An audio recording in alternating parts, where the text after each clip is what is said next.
Morning guys, today is day 4 lapse 4 और हम जा रहे हैं स्मृतिवन। यहाँ गांधीधाम से यहाँ से करीबन 1.5 घंटे की दूरी पर है। वहाँ पर that museum is dedicated to people who have been affected by the earthquake of Bhuj in the year, मतलब रिपब्लिक डे के दिन ही हुआ था ये। आई रिमेंबर कौन सी ईयर में हुआ था ये मुझे पता नहीं है, but then I will definitely try to find it out. यहाँ से फिर हम जाएंगे, वहाँ से फिर हम जाएंगे धोडो में, देन विल एक्सप्लोर थिंग्स। और रन ऑफ कच्छ जाने का भी प्रोग्राम है, रन ऑफ कच्छ का ही प्रोग्राम है, लेकिन बीच में हम हॉल्ट धोडो पे भी हॉल्ट लेंगे। So stay tuned.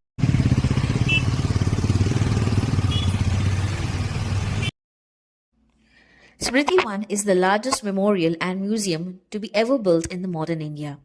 It is situated on the Bhujio Dongar in the outskirts of Bhuj.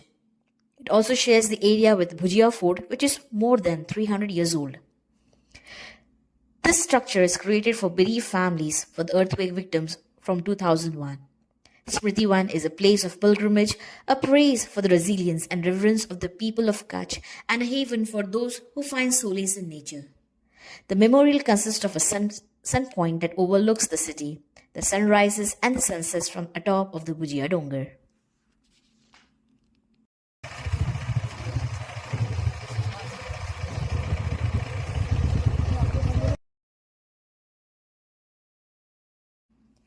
It took us around 1.5 hours to reach Smritivan from Gandhidham.